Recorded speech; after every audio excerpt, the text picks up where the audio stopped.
La siguiente de las ponencias de esta sesión corre a cargo de Purificación Cremades García, profesora titular de Derecho Civil de la Universidad Miguel Hernández de Elche. Nos hablará también con un tema muy relacionado con la temática de los cuidados, concretamente el acogimiento familiar de las personas mayores.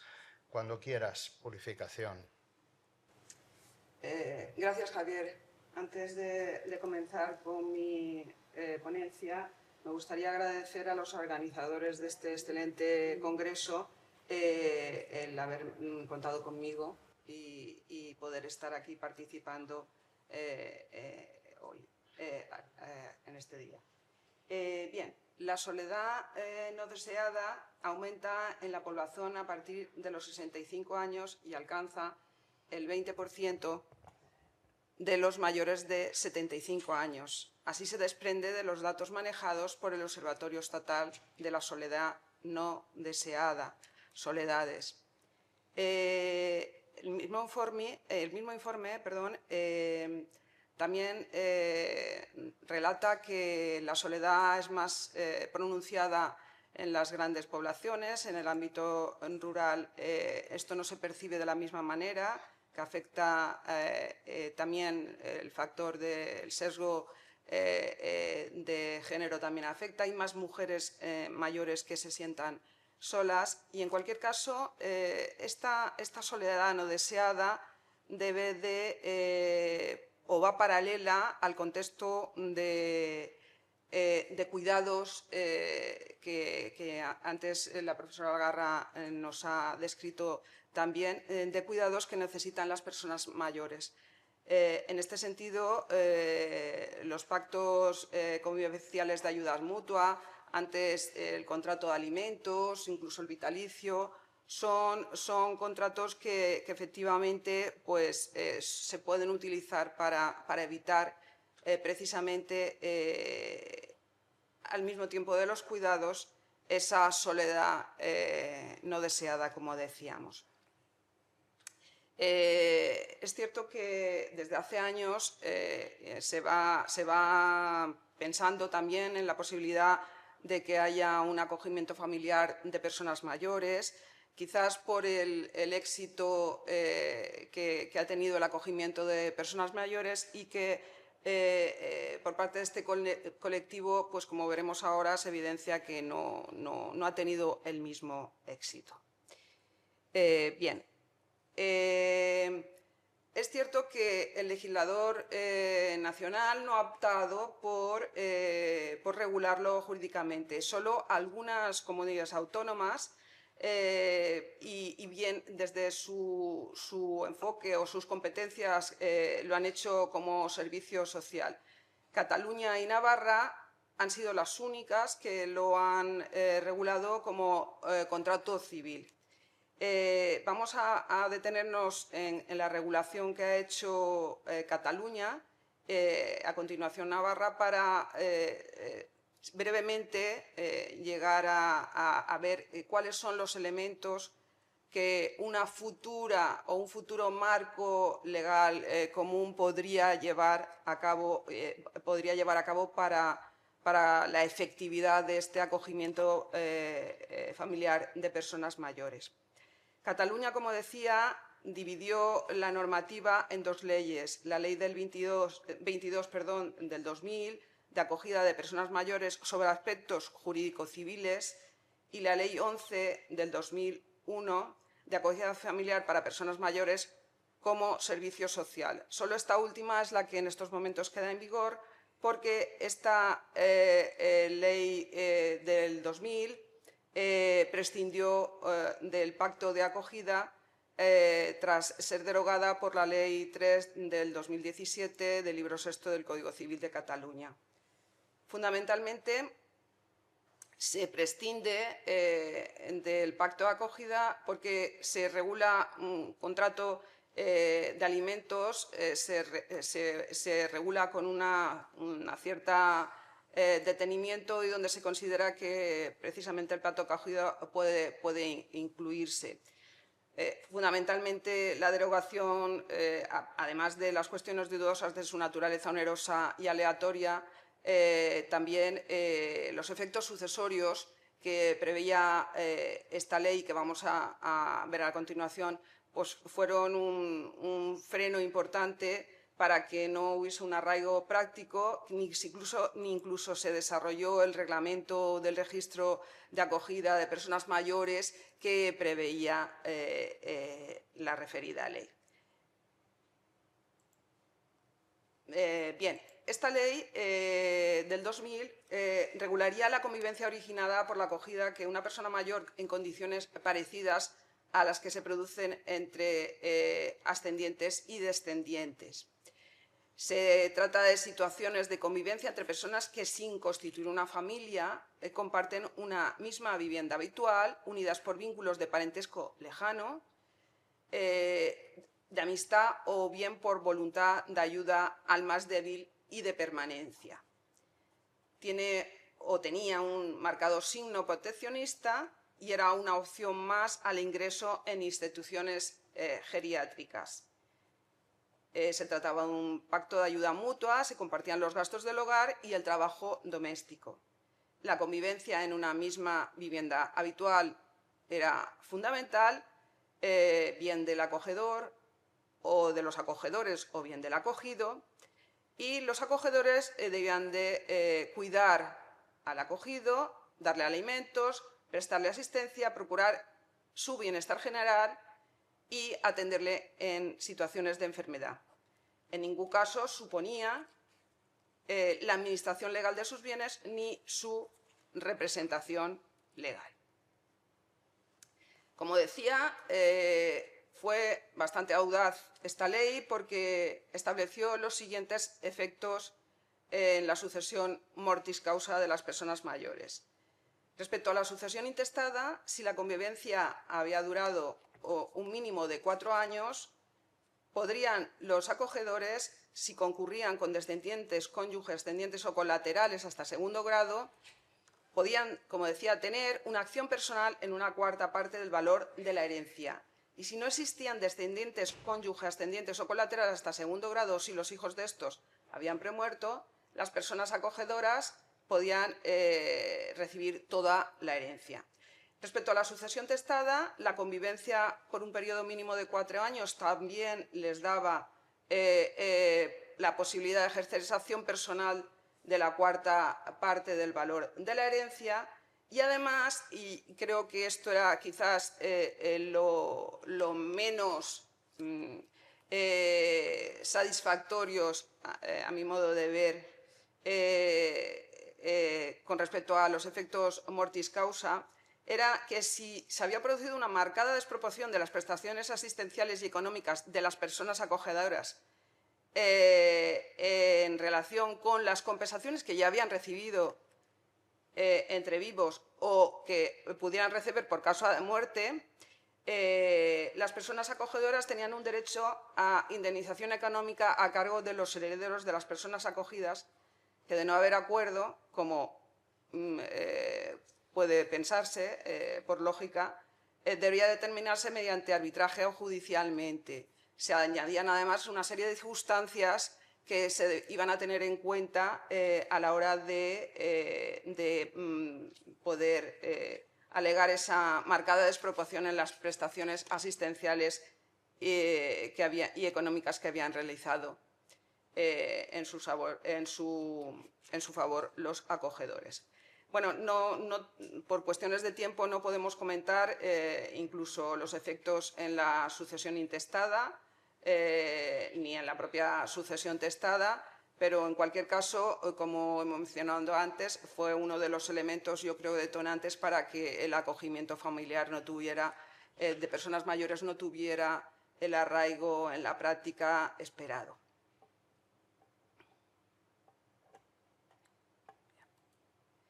En cuanto a la Ley Foral de Navarra, que es del 2002, un poco siguiendo la tónica de la regulación catalana, pues el pacto de acogimiento consistía en la vinculación de una persona mayor de 65 años una persona o una familia que la aceptaban en condiciones similares a las relaciones de parentesco.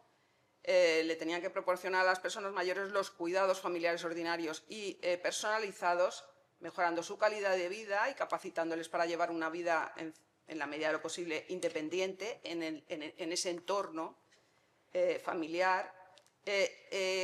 Ambas partes pues, debían compartir, como decía antes, fundamental, la vivienda habitual, con el objeto de que los primeros cuidasen de los segundos, les prestasen asistencia y, en fin, como hemos visto con la regulación catalana, también debían de prestarse ayuda mutua y tampoco incluía la administración de legales de los bienes ni la representación legal de las personas acogidas por parte de las acogedoras. Y la gran novedad de la regulación foral de Navarra que bueno, sigue en vigor, es la única que tenemos en España que sigue en vigor desde esa concepción de contrato civil. Bueno, pues aquí también la Administración ha de velar periódicamente por el adecuado cumplimiento del pacto, porque establece la ley que el acogimiento de personas mayores se constituye como un servicio social de responsabilidad pública que garantiza al acogido la adecuada atención personalizada en el ámbito familiar y la permanencia en su entorno comunitario. Digamos que hace un ajuste en cuanto a la intervención y el objetivo último, una intervención, como decía, que a mi modo de ver y como veremos a continuación, necesaria, intervención por parte de la Administración. Bien, ¿qué debemos tener, muy brevemente, en cuenta en un futuro marco normativo común del Pacto de Acogimiento Familiar de Personas Mayores? Vaya por delante que me parece que la forma de proteger a la persona mayor, en este sentido, la mejor protección es regularlo y contemplarlo explícitamente en nuestro ordenamiento jurídico. Bueno, se trata de una relación pseudofamiliar donde el elemento esencial es la convivencia en casa del acogedor o en casa del acogido. Pensemos, por ejemplo, ahora en una situación que se está poniendo de manifiesto. Hablábamos de cuidados, hablábamos de la necesidad de los cuidados, del aumento de la población mayor, del envejecimiento que se ha venido a denominar.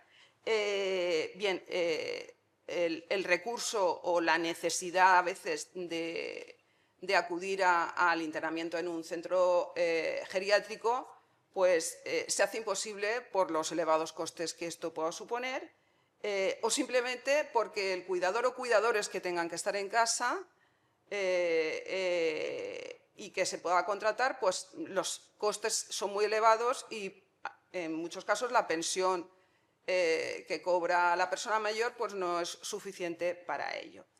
Bien, y por otro lado tenemos a parejas jóvenes, a familias jóvenes que no tienen acceso a una vivienda, pues porque los precios, como todos sabemos, de la vivienda están llegando a cotas inalcanzables y podría ser un pacto idóneo en este sentido que la persona mayor acceda a recibir a esta familia acogedora en su casa,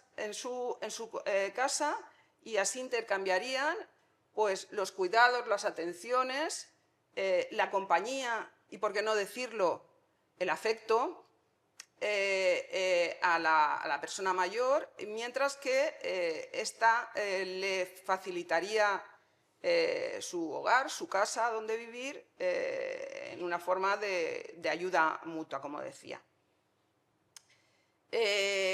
Volviendo al tema, esta es una relación de convivencia que hablamos de ayuda, de vocación de ayuda al más débil. Y yo en este sentido me gustaría puntualizar que es de vocación de ayuda al más débil, no a la persona mayor. Hay que tener una vocación especial para ayuda a la persona mayor, al cuidado, a la compañía, al acompañamiento, al afecto, como hablaba la profesora Algarra hace un momento. Pero por ello no se debe perder ese carácter oneroso que debe tener, causa onerosa debe tener este contrato. Se trata de un pacto de ayuda mutua. Las personas acogedoras deben actuar en beneficio de las personas acogidas. Siempre, siempre indispensable tener en cuenta que van a actuar en beneficio de las personas acogidas. Y se necesita una protección hacia las personas mayores. A diferencia de la ley catalana, la ley navarra sí menciona esa necesidad de protección, de que no sea captada su voluntad, no se produzca en ellas influencia indebida por parte de las personas, de los supuestos acogedores en este caso. Por lo tanto, hay que tener en cuenta que es un contrato que nace con vocación de permanencia. Sí es cierto que la ley navarra distingue una situación, o sea, que puede ser temporal en este sentido respecto al permanente, ¿no? Pues en causa de contemplar la situación en causa de que se haya producido enfermedad de los familiares que lo están cuidando, o a modo de prueba para un futuro acogimiento ya permanente. Pero en cualquier caso debemos evitar, ayer se hablaba aquí de los padres helicóptero, pues ahora vamos a hablar de los abuelos golondrina, ¿no? Son aquellos que van cambiando de hogar periódicamente, ¿no? La permanencia y la estabilidad en este sentido es algo que va en pro de su bienestar. Por lo tanto, sí es cierto que tanto la legislación navarra como la catalana hablaban de un periodo mínimo de 3 años, pero en cualquier caso esa vocación de permanencia. Va a ser oneroso, desde luego tiene que ser oneroso, sin perjuicio de que haya un pacto que pueda establecerse de manera gratuita. Pero, y en este sentido, tanto la legislación catalana como la navarra así lo contemplan. Y me quiero detener en aunque sea muy brevemente, ya voy acabando, en esa especial consideración a la disposición mortis causa. Un poco enlazaba con lo que nos hablaba la profesora Berenguer anteriormente, y es la posibilidad de que no hace falta que se establezca compartir la legítima con los cuidadores, esa parte que establecía la ley catalana, y ni mucho menos pues considerar que no ha habido o que se necesita una compensación añadida a los beneficios obtenidos en ese acogimiento en negocio entre vivos o incluso los que se pueda llevar mortis causa. Es tradicional, es una cláusula tradicional que las personas mayores que han sido cuidadas en agradecimiento o bien como condición establezcan disposiciones familiares a favor de esos cuidadores. Efectivamente, el freno que el 753 establece en el sentido de los cuidadores ingresados en una residencia, un establecimiento público y privado, pues como muy bien ha explicado la profesora Berenguer, es un freno importante, una barrera importante a esa libertad para testar que puedan tener las personas mayores. Pero bueno, aquí se podía contemplar, si efectivamente lo pudiesen hacer con testamento notarial abierto, pues sería el notario el que protegería de esa posible influencia indebida y de esa supuesta libertad para testar que tuviesen. Y enlazando un poco con la intervención notarial, la forma solenitatem del contrato quiere decir que tanto Cataluña como Navarra en sus regulaciones la contempla. Es necesaria, incluso algunas comunidades autónomas en estas leyes que tienen con la concepción de servicio social y con las ayudas complementarias que se les conceden, también contempla que sea en escritura pública y, sobre todo y fundamental, considero que el control periódico de la Administración en cuanto al cumplimiento del pacto es necesario en pro de la protección de las personas mayores. Nada, muchas gracias por la atención. Pues muchísimas gracias, profesora Cremades, por la ponencia, que ha sido magnífica y que además ha puesto en relación todas las ponencias que estamos viendo esta mañana y que ha partido de la soledad no deseada. Hay un dato tremendo, y es que alrededor de 2 millones de personas mayores de 65 años en España viven solas. Por lo tanto, el acogimiento familiar es una figura a estudiar. Nosotros la tenemos dentro de un bloque temático del I+D y, en particular, la profesora Cremades ha seguido esa línea de investigación. Entonces, es una figura que puede tener su papel importante, y que podemos ahí también aprovechar la experiencia y el recorrido que ya tiene el legislador autonómico a la hora de su incorporación a nivel estatal.